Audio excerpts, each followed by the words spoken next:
everyone, Danya here. A few days ago we had a release of the new Stamps of Life Kit Club, and I thought I'd make a Christmas card using this really pretty paper. Someone had asked me about the Elegant Edge die and how I made this a decorative border on the bottom, so I'm going to demonstrate that here as well, so that way I can answer her question, show you this great new product, and get one Christmas card done that I need to mail out. The Stamps of Life also came out with this new shimmery paper, and I thought I'd use that as a decorative border on the Elegant Edge. I already cut out the card base, and there's the Elegant Edge, and now I want to give it a pretty border, so I'm going to show you how I do that. Put this all aside. And since I can't take my camera to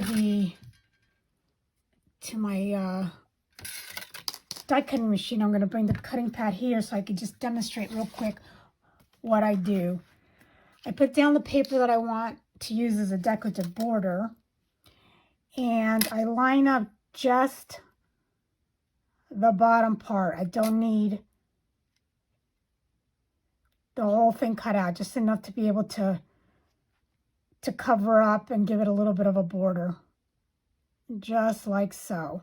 And I'm going to go ahead and tape it down, and I'm going to go ahead and cut it on the machine. Okay, so I cut the edge like I showed before, and I went ahead and cut the top layer that I want to use, but I didn't do the whole panel. There's two ways you can do this. You can lay the die, measure, make sure you have a straight edge up here.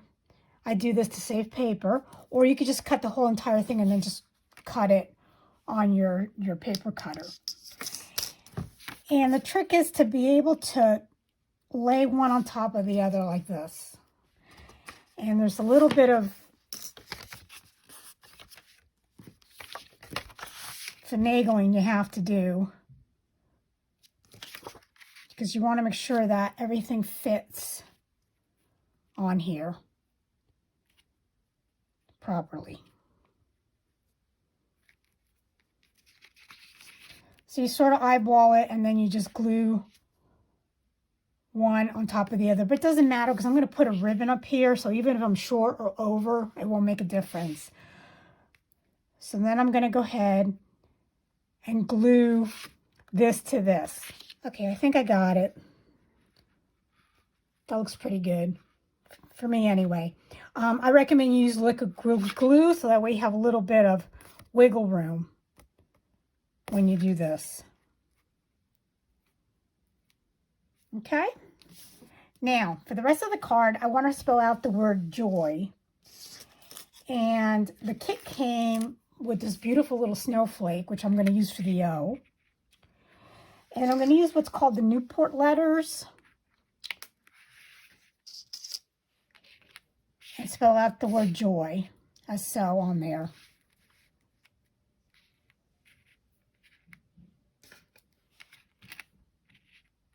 I just got to decide what color I'm going to do the shadow. I think it's either going to be, I'm going to cut two out and then I'll decide. Okay, so I went ahead and cut the snowflake out of the shimmer paper, and I backed it up with the ginger snap.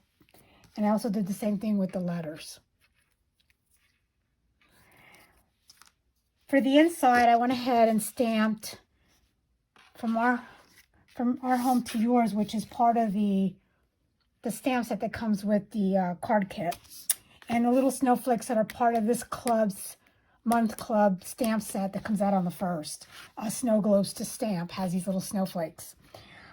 What I didn't like, what I know I'm not going to like, is the white peeking through. So I went ahead and cut a strip that I'm going to glue, so that way all you see is that on the bottom. So let me go ahead and put the card together.